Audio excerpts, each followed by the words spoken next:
Quand on veut insulter une femme gravement, on la traite de pute.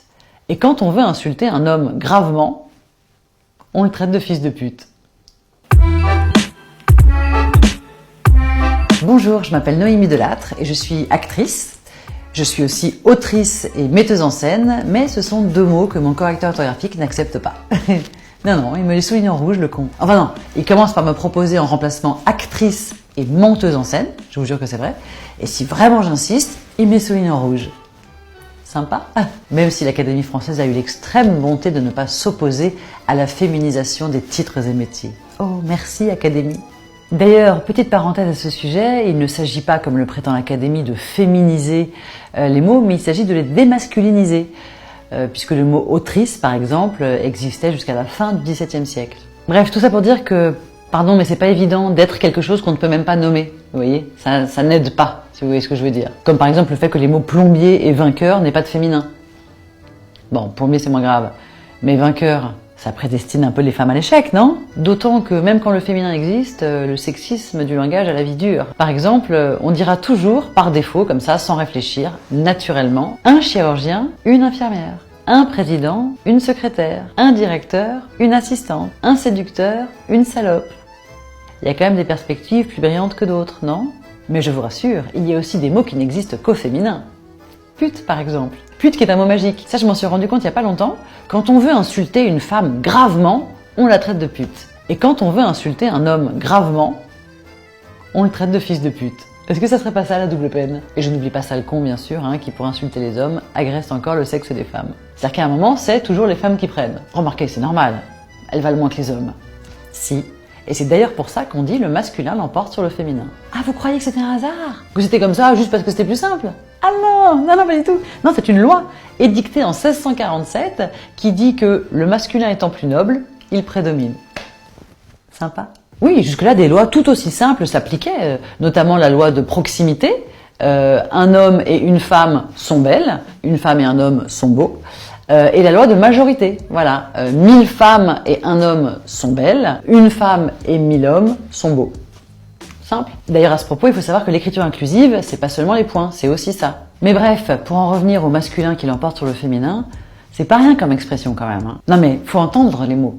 Moi, quand j'étais petite fille et qu'on me rabâchait le masculin l'emporte sur le féminin, ce que j'entendais, moi, c'est « Ma chérie, le masculin est plus fort que toi. Il a le pouvoir sur toi, il a le droit de t'emporter, et t'as perdu d'avance. » Bah, c'est pas les conditions optimales pour s'épanouir. Parce que ça n'a l'air de rien comme ça, mais c'est avec les mots qu'on pense, et c'est avec les pensées qu'on crée le monde dans lequel on vit. Et moi, j'ai grandi dans un monde dans lequel je valais moins qu'un homme.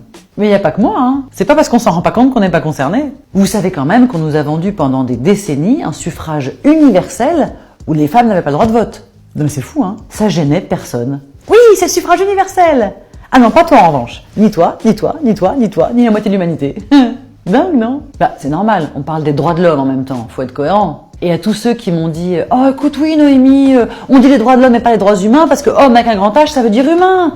Et tu sais que... » Je voudrais répondre « D'accord, mais maintenant qu'il y a des droits des femmes, ça veut dire quoi?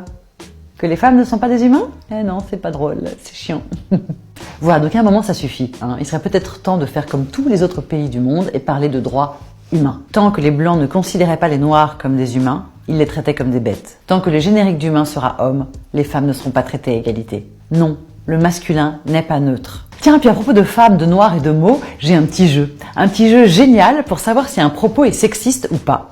Vous remplacez femme par noir. Je vous montre, c'est super. Alors, premier exemple, les femmes ne savent pas conduire. Qui n'a pas déjà dit ça? Les noirs ne savent pas conduire. Ça passe pas pareil. Un deuxième pour le plaisir, les femmes sont moins fortes en maths que les hommes. Tout le monde le sait. Les noirs sont moins forts en maths que les blancs. Ça pique. À vous maintenant, vous pouvez jouer chez vous. Les femmes sont naturellement plus à l'aise avec le travail domestique. Voilà, on n'a pas envie de le dire. Non, ne le dites pas, c'est affreux, mais ça prouve qu'il y a un petit problème. C'est comme la journée de la femme. Voilà, je pense qu'on est une immense majorité à avoir déjà employé cette expression. Vous imaginez si on disait la journée du noir? La journée du noir, c'est pour moi, c'est cadeau. Et en plus, ce qui est génial, c'est que ça marche avec toutes les généralités, même positives. C'est-à-dire que s'il est raciste de dire les noirs ont le sens du rythme, eh bien il est sexiste de dire les femmes ont le sens d'organisation. Voilà, c'est sexiste et c'est con.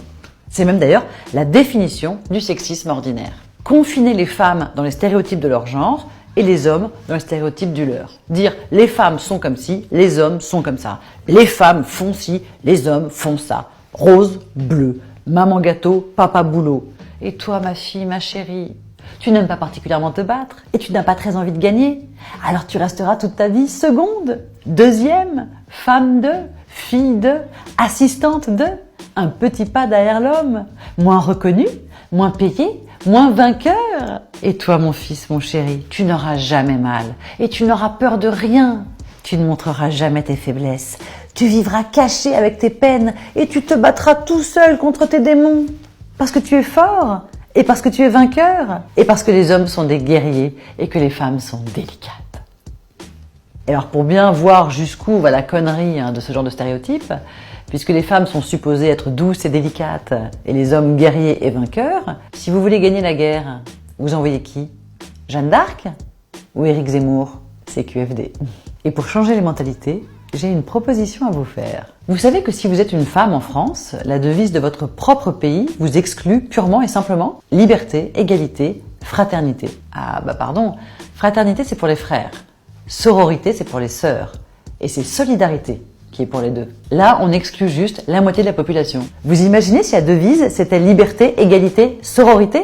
Mais ça serait la révolution. À juste titre d'ailleurs. Je suis désolée mais je suis une citoyenne, je vote, je paye des impôts, et je veux que la devise de mon pays me prenne en considération. Liberté, égalité, solidarité. Et pourquoi je pense que ça aiderait grandement à changer les mentalités? Pourquoi je pense que ça n'est pas un détail? Eh bien parce qu'aujourd'hui en France, on peut naître, vivre et mourir en ignorant qu'il y a un problème d'égalité entre les hommes et les femmes, en ignorant qu'il y a une question des femmes. Si on fait cette réforme, les enfants dès 6 ans apprendront qu'en 2020, oui je suis très ambitieuse, la devise de leur pays aura changé. Pourquoi? Parce que la précédente était sexiste. Bim, dès 6 ans, ils ne peuvent plus ignorer qu'il y a un dossier. Après, à nous d'aiguiser leur curiosité et de répondre à leurs questions. Pour une devise dont le troisième mot ne contredit pas le second. Pour une devise non excluante. Pour une devise juste et humaine. Liberté, égalité, solidarité.